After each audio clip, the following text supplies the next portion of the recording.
This is probably something that rubbed people the wrong way about Luka. There's got to be second, third efforts, right? And so like that's one effort going after this rebound, but then after that, kind of just nonchalantly runs back. Not a lot of energy there. I think that's something that Spurs fans want to see from him is that tenacity. Kind of give those second, third efforts and just pure aggression. Don't worry about the skill set right now. Show the effort, right? Show those second, third efforts, and that'll make him stand out.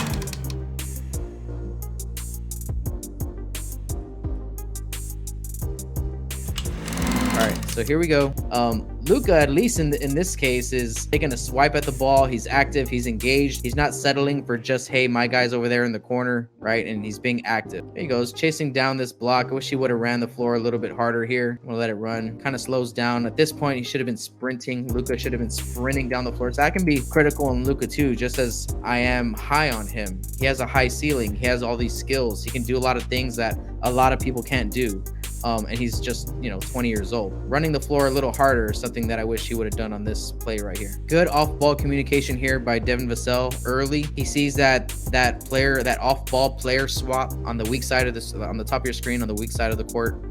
That's an easy switch. That's something that the Spurs were doing throughout the bubble very well. So now you have Samanic and Devin Vassell on the help position. Look at Samanic. Textbook, ready to offer help if he needs to, looking straight, sees both his guy and his man. He's not going to lose him, right? Shows help here. I don't know what happened with Trejo Jones here. Trejo Jones can't get caught up like this. Leaves Drew Eubanks in a bad spot, having to play two guys. Misses the shot. We end up getting this rebound, pushing the break. Devin Vassell pushes it. Now, this is interesting right here. I don't know if Pop is telling him, but as soon as this break happens, Devin Vassell already knows that Luka Samanic is going to go over there and just kind of work the block, right? So here they come down on the block. Like Devin Vassell stops early, sees Luka coming, knows what's up. This is very interesting to me. Why? Because there's some chemistry here. There's some chemistry between Devin and Luka. Now, we don't ever see this on the court, right? Because Luka doesn't play and Devin is barely starting to play. That must mean it comes from somewhere. It comes from playing together. It means from practice and and getting a lot of reps together, because Luka knows exactly what he's gonna do as soon as he's coming down the floor. And it's things like this that are why Luka has such a high ceiling, because there's a lot of players that are veterans that don't have IQ or have the skill set that he has right here.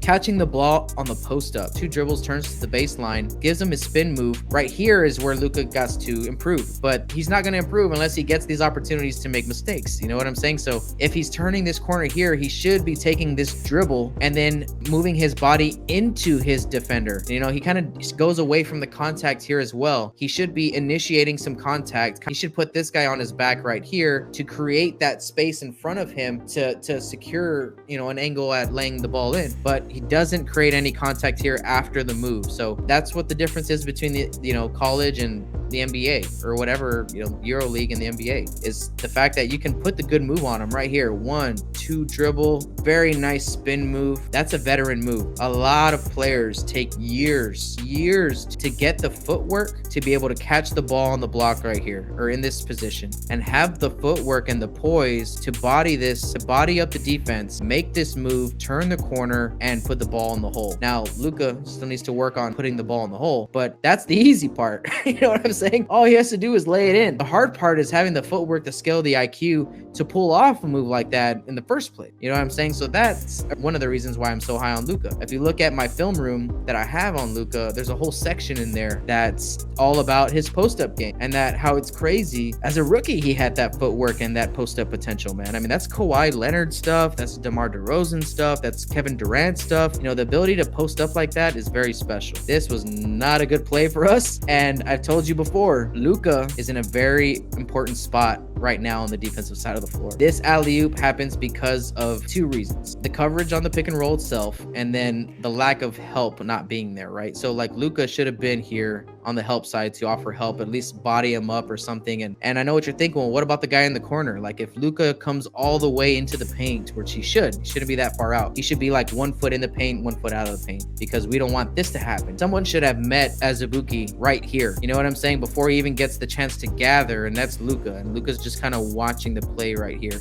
That's a coverage that Luka is going to have to be very, very sharp on in order if he's gonna play. Devin Vassell with a nice catch. Luka with the spin move. Again, with the footwork and the move, man. You know what I'm saying? Like, everyone, like, people might see this play and think, oh man, that's weak. Look at this, man, he can't finish. And look at that, he's too small, not strong enough. And god dang, you know how big number 20 is? You know how big Azubuike is? Give him a break. The move had some sauce on it. The move. How many guys in the NBA right now can you see that can execute this move alone, right? First, catches, throws a nice little pump fake, jab, takes 1-2 dribbles around the back. Again, if you've seen my film room, this ain't new information to you, right? But he does a behind the back move and then busts the spin move on the pivot right after. That is some sick stuff right there. Let me tell you, that's putting in work. That's like, setting your guy up for the first move just to get him again on the second move. There's another player that used to play for the Spurs that would throw 2 or 3 moves at you. Remember that guy? Timmy? Ring a bell? Timmy had the footwork, had the moves. Now, what Luka lacks is the ability to finish like Tim Duncan. But let me tell you, that's not going to be for long. If you think that it's going to take years for Luka to understand how to finish in the NBA against the physical presence of guys like this, you know what I'm saying? He will learn. His IQ is there. You know what I'm saying? And that's why he has such a high ceiling. Now, when is he going to get the opportunity to kind of put this stuff together with some of the main guys on the court? I don't know. Look, right here, he's like, fuck. That's a big dude, man. He's like, that guy jumping into me is like a brick running into a brick house. This is a great read from Devin off this pick and roll. This is probably something that when people see rub people the wrong way about Luka, there's got to be second, third efforts, right? And so like that's one effort going after this rebound, but then after that kind of just nonchalantly runs back. Not a lot of energy there. I think that's something that the Spurs want to see from him. Spurs fans want to see from him is that tenacity, kind of give those second, third efforts and just pure aggression. Don't worry about the skill set right now. Show the effort, right? Show those second, third efforts and that'll make them stand out. Nice outlet from Trejo Jr here. Like, this is a very heads up play from our rookie right here. The fact that he sees the entire floor and he knows where the advantage is right now. He knows that no one's picked up Luka off the backside, so he makes this pass, gets over the defender. Great pass. Like, that's a great pass, great vision from Trejo Jr. Luka catches this ball in rhythm. I'd like to see a little bit more aggressiveness, seeking out contact. Gets fouled, picks up the foul here. This guy, who is this guy? And who does he think he is? Spider-Man jumping out the gym. Thinks he's Russell Westbrook. He needs the strength, needs all that stuff, but that stuff will come. So it's just a matter of time. Good help here from Devin. Devin doesn't give up on this play. Talk about multiple efforts. He's on ball here, stays with the trap, offers help on the drive because that's all that matters. He doesn't just stop playing defense when his guy doesn't have the ball, right? He knows what's happening all over the floor. Shows help here, forces this turnover and gets out in the break. Here you go, Luka again. Poor Luka, man. That's what I'm saying. The only thing stopping Luka right now is his ability to finish and initiate contact. If he can just do those two things, there's no reason why he should go up here, bring the ball down, like double pump fake, fading away on his way, shots going up on his way down. A lot of this stuff is what he needs to improve on. And look, he gets thrown into the pad here. Boom! Takes a rough hit there for going up soft. And honestly, that's what you get for going up soft. You get hit hard, right? That's why you got to be the one that initiates this contact. You know what I'm saying? But here we go again. Trejo Jr. He's sneaky showing us that he can be very involved without being involved, and puts this basket right back in. Luka has to get up and shake it off. All right, so here we go. Pick and roll, goes underneath the screen, never gets back in front, and then there was never any help. And we've talked about this a few times. I said Luka needs to be just a little bit more over, because Luka needs to do here is show enough help to stop this drive, not to let him go through. So we want to stop this drive. Now, if you stop this drive here, most likely what this player is going to do with the ball is stop and make a kick out to number 33 down at the bottom of the screen, right? In which Devin Vassell is there to help and everyone's helping each other. But since we're not able to cut off that drive, it gets a little wide open lane to the rim. And it's as simple as that sometimes, just being where you're supposed to be. Okay, so this is a really funny play. This is Luka's only 3 ball of the night, but let's talk about it, right? So we're setting up this play, we're coming down. The play's already called. Now you're gonna see Pop kind of look at Luka, pick up his hands and be like, hey, where are you going? If you see Pop on the top of your screen, where are you going? Because Luka's not where he's supposed to be. So he sees that, he's like, oh, okay, that's the play. Again, we talked about in one of my film rooms, I talked about communication and how important it is on the defensive side of the floor, and how some of Luka's development is in that area. Like, some of his development has nothing to do with basketball. It's learning the language, learning the terminology, being able to, and not just learning it, but him being able to verbally communicate it and all that stuff, and communicate with his teammates. He's from a different part of the world, speaks like 3 different languages. That is something that takes time. How fast can you learn another language? How fast can you play basketball in another language? Probably not that fast, right? So that's one of the things that he needs to improve on, and I think he spent a lot of time working on during his rookie season. Now, the play gets broken automatically, right? It's broken already because, one, it should have been set already here with like 20 seconds in the shot clock, but because Luka misses his assignment, by the time he gets over here, we're already down to maybe about 15 seconds left, 16 seconds left. Drew Ebanks is gonna come up with this ball. Luka is gonna sit on his tail really quick. Luka is gonna come up from the wing, turn and face, and just drill it. Boom.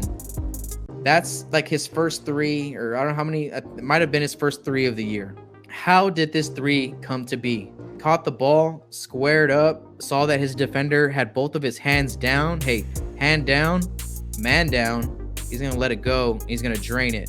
That's just one of the ways Luka can shoot the ball from the 3-point line. Sequence right there, showing help. But on this drive, you see how close he is to show help and actually stops the help, stops the ball. That's what I'm talking about. That's the difference between being in the right position or not. Because if he was just a tad bit over, like a step over, he wouldn't have been there in time to stop this drive, right? And sometimes that's all it takes. Just be in the right spot, show help. Don't give up an offensive rebound. I mean, that's not his guy. Oh yeah, it is his guy. So shot goes up, ball watching will get you on the bench. I don't know if there's a timeout coming right now. I don't think there is, but if this was a real game, Pop would have called a timeout just to rip Luka for giving up that rebound.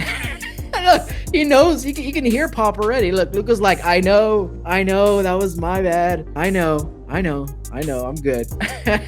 He already knows.